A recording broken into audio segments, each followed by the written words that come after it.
Hello student, আগের ভিডিওতে আমরা জেনেছি কীভাবে কার্বোহাইড্রেটের সরল শর্করার বিভিন্ন গঠনগুলো কীভাবে লেখা হয়। তো সেগুলো লিখেছিলাম আমরা শৃঙ্খলে বা চেনে লিখেছিলাম। ওকে, তো এই চেনের মাধ্যমে বা এই শৃঙ্খলের মাধ্যমে যেটা আমরা লিখেছি আগের ক্লাসে, সেটাকে আমরা কী বলবো? ফিশার প্রজেকশন ফর্মুলা বলবো। কী বলবো? Fischer projection formula.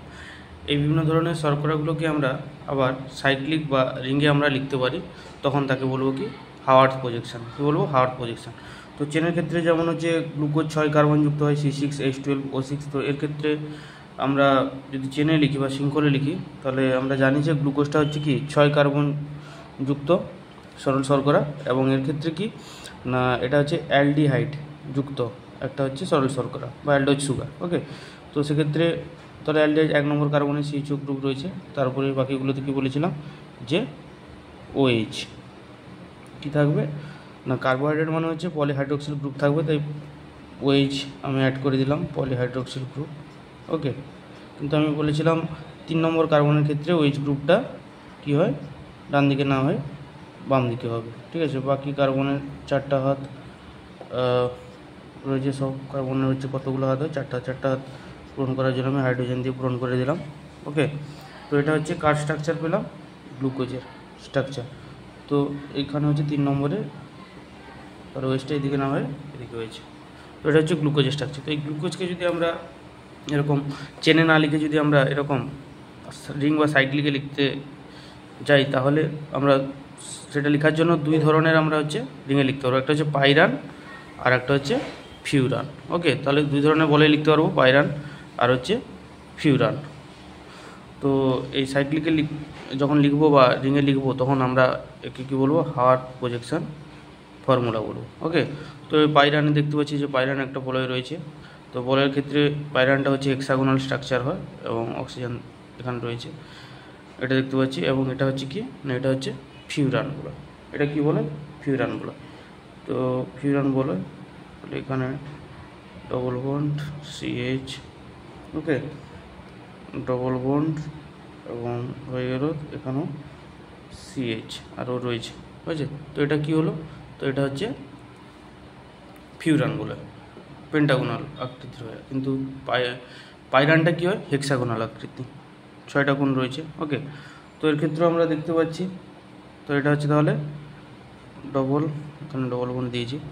তো এটা পাইরান বলে, এটা ফিউরান বলে। এবার এই বলয়ের আকারে যদি আমরা লিখতে চাই কাকে? গ্লুকোজকে চেনে না লিখে, তাহলে কীভাবে লিখব? ওকে, তো চেনে না লিখে আমরা কীভাবে লিখব? তো দেখি তাহলে কীভাবে লিখব। তাহলে আমি এগুলো করে দিলাম গ্লুকোজকে লেখার জন্য। তো গ্লুকোজের এক্ষেত্রে দেখতে পাচ্ছি কী রয়েছে? 1 নম্বর কার্বনে অ্যালডিহাইড গ্রুপ আর CH। ওকে, তো এক্ষেত্রে এই পজিশানটাকে আমরা ধরলাম 1 নম্বর কার্বন। তো এখানে সাপোজ C থাকবে অ্যালডিহাইড গ্রুপ, তাহলে C কী থাকবে? H আর ডবল বন্ড O। ওকে, কী থাকবে? ডবল বন্ড O থাকবে। তো এটা থাকবে, তাই না? তো CH, তো এক্ষেত্রে 2 নম্বর কার্বনে CH OH, 3 নম্বর কার্বনে উল্টে যাবে ওইচটা ভিতরে H, 4 নম্বর কার্বনে CH OH হয়েছে। আচ্ছা, 4 নম্বর গেল। তারপর 5 নম্বর কার্বনে, তাহলে কী লিখবো আমরা? H ভেতর দিকে C। আর 6 নম্বর কার্বন, তাহলে 6 নম্বর কার্বনে কী রয়েছে? CH2OH।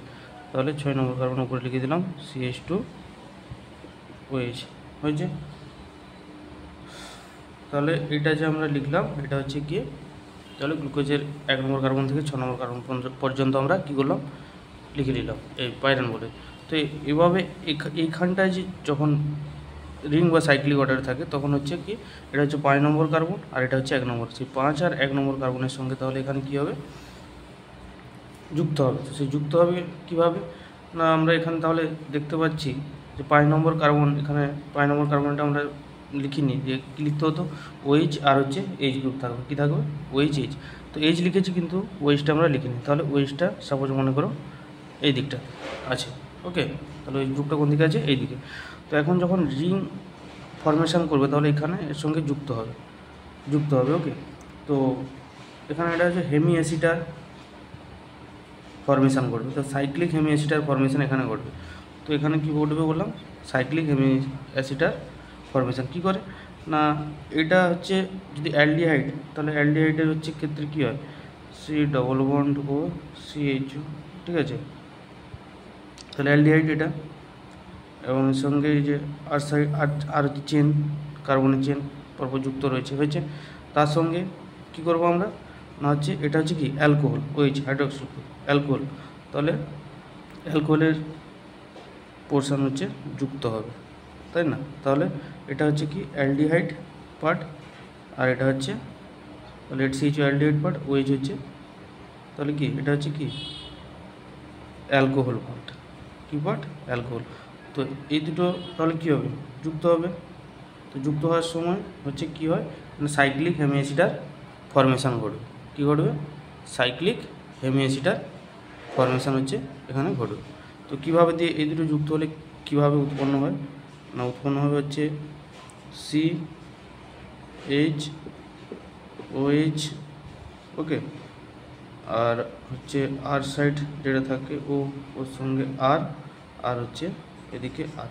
তাহলে এই ফর্মুলাটাকে আমরা দেখি হচ্ছে এখানে কী করবো, যুক্ত করব। তাহলে আর রয়েছে, দেখতে পাচ্ছি আমরা কি রয়েছে, আর ওকে, আর এর সঙ্গে রয়েছে CHO, এই যে CHO। তো এক্ষেত্রে যখন ফরমেশন হবে তখন তাহলে কী হয়ে যাবে না, এই জায়গাটা আমি এ করে অ্যাড করে দিলাম, হয়েছে।